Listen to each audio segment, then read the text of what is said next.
Good morning. Rita is woke up now. So very hot. Look. It's a very hot morning. I'm here to place on my sister.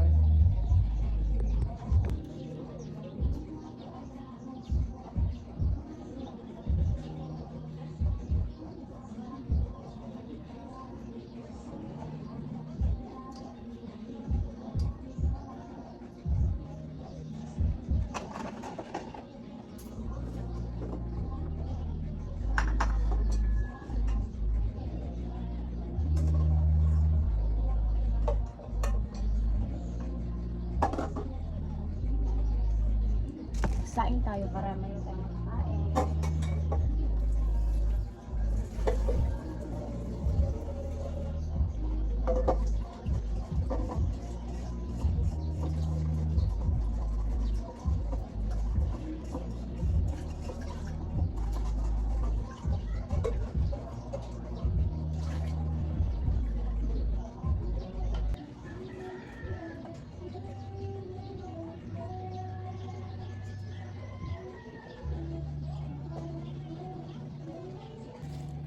Kain tayo ng tinapay para magkaan sa gutom ba. Nagutom kasi ako sa punto lang hinain ko kagabi. Naiiba yung sitmura ko. So ay islay, this is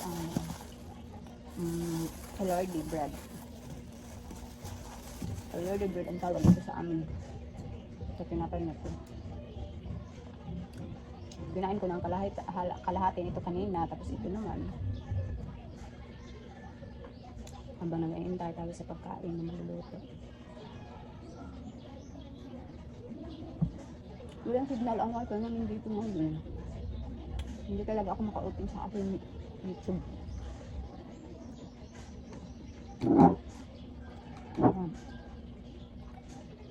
Nagtalaan Tagalog naman ako para maintindihan naman ng iba. Yung sa mga English, mag-ano na lang kayo ng subtitle. Gumamit na lang kayo ng subtitle.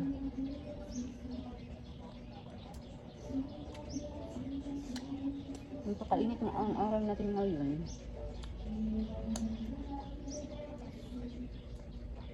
Kagabi, mga kahapon pala sa oras ng alas 5. Pumunta kami doon sa palengke sa mga kapatid ko at pinsan, pamangkin ko at anak kong doktor. Bumili kami ng ulam ba isda. Nagpaihaw lang kami doon sa may babikuhan para mas madali. Hindi na kami magluto pag uwi. Hindi na kami mag-ihaw pag uwi. Ayun. Pag uwi namin, kumain na kami.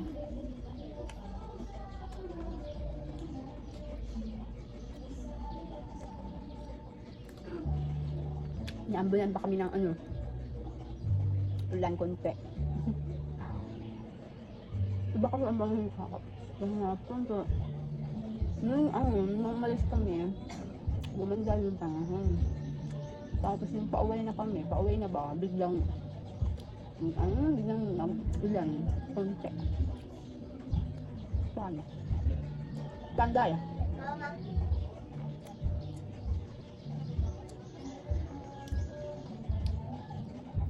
Ito ang Elorde.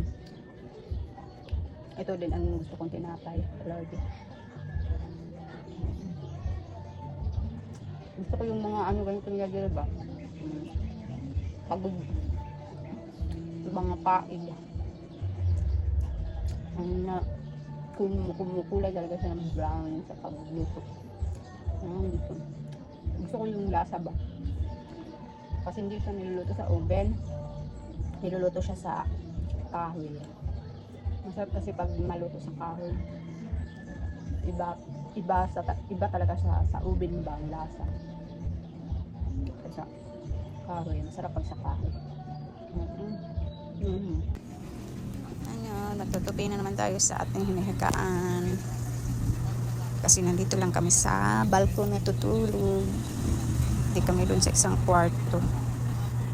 Dito lang kami. Parang may aircon. Ang lamig. Hindi mainit sa katawan. Tutupuin ko na kasi para malinis na yung sala. Hindi pala balkon, sala. Para pagising ng pamangkin ko mamaya, higpit na yung higaan namin. Ayun, tas para hindi na makalat. Tabi ko muna yung mga laruan niya para pag magwalis ako, walang sabal. Tapos kung magwalis, maglagay ng ng hapin sa kutsyon.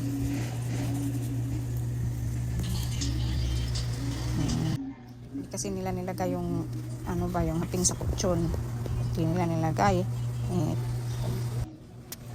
Naginit pala ako ng tubig para sa Cerelac mamaya ng pamangkin ko. Bumukal na kasi kaya nilagay ko na sa thermos. Pagising niya, hindi na mag-init ng tubig. Nagulat ang bakla. Nakikita daw yung tutoy niya. Hindi niya alam na nag-video ako. Siya na sa kanyang labahan ng mga sinina. Ayun, nag-start ako magwalis. Kasi maraming lamok bitaw nga namatay dahil sa katul. Ginamit ko kasing katul yung butke. Wala na kasi yung hindi ko na nakita si Kubra ba yun? Si butke na naman ulit.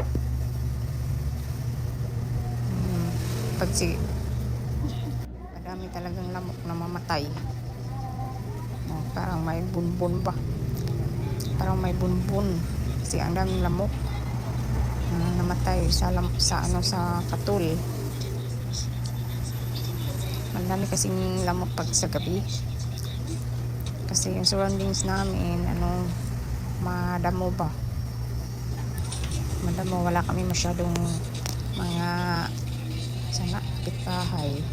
kapitbahay lang namin, yung mga relatives, tapos mga kapatid ko, gano'n. Hindi parehasa. Ibang lugar na dikit-dikit yung mga bahay. Dito sa amin hindi. May lang kami, may bahay ko na sa harapan namin, bahay ng kapatid ko doon sa unahan. Ko yung sira kasi mainit, sakit sa balat. Dito na naman tayo sa kusina.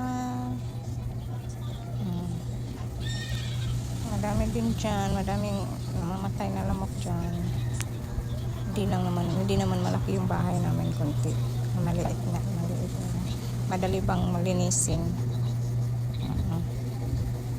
Dati hindi ganito ang bahay namin. Nandun kami sa kabila, hindi dito.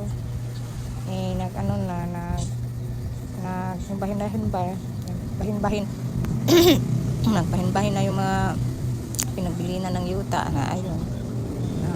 Tanggal kami doon, hawa ba. Tapos nilipat kami dito. Itong lupa na to ay lupa ng kapatid ng papa ko. Kaya kami nandito, nasa Utlanan nasa Utlanan ba. Tingnan nyo sa tabi ko, may raming labahin. Maraming labahin yung kapatid ko ba. Kasi hindi kasi sila every week maglalaba. Kailan lang sila gusto maglaba, tsaka lang maglaba. Grabe, napakainit ngayong araw na ngayon. Maaga pa lang mainit na, masakit na sa balat. Pero kahapon ulan kahapon. So, ayun na. Tapos na ako maglinis.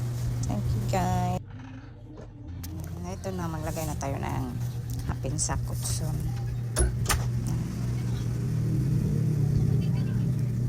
Iwan ko, hindi ko alam kung paano ilagay ba, basta kay ilalagay ko lang.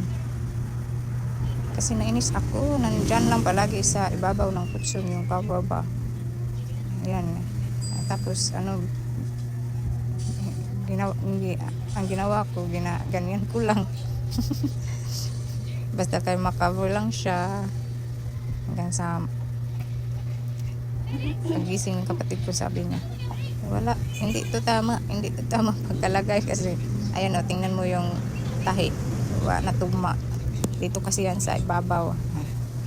Basta lang inayos-ayos ko lang, makaver ko lang doon sa kutsyon. Tapos na, ganun lang. Pero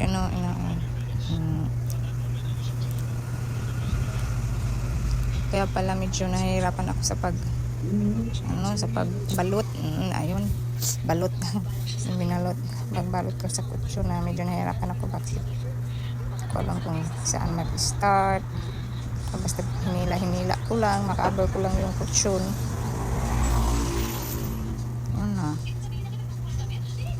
Samkan sa ining brother and sister. Ay nako, si Bayot dyan ka pa dyan sa ginagawa ako, nagbibideo ako. Yun lang, ganyan lang, inaano ko lang, basta makaver lang siya. Diba? Tapos yung may puti na hikot, sinuksok ko lang. Sinuksok ko lang doon sa hindi ko na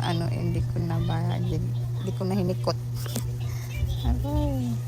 Dahil ganyan lang, basta kayo makaver ko siya.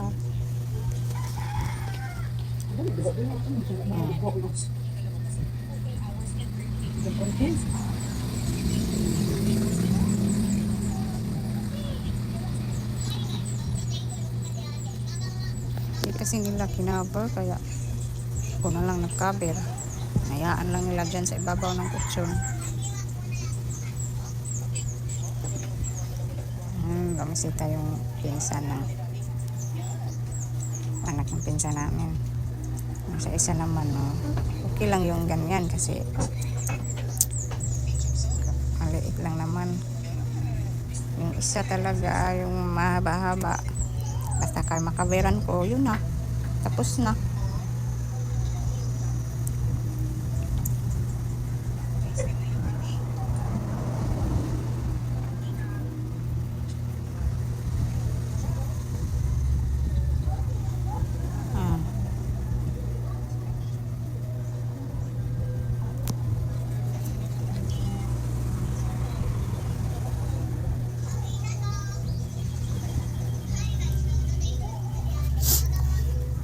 Mahirap talaga pag walang yung bang mic, wireless mic, para pag magsalita ako narinig nyo lang.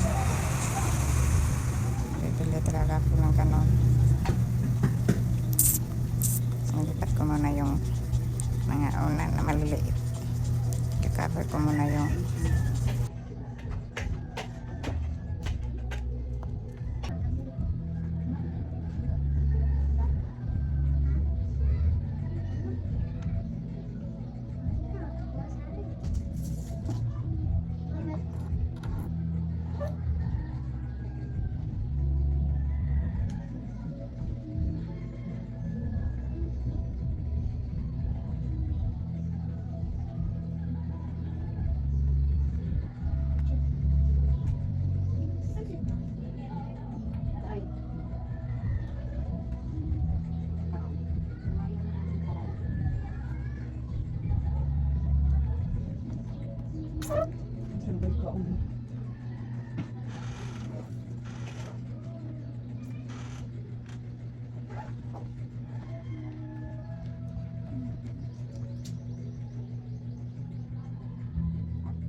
Ikaw, ano? Ikaw. Ikaw ka maunong tao. Uy. Ha? Bali man siguro ni. Kaya naamay ka ni. Bali ni.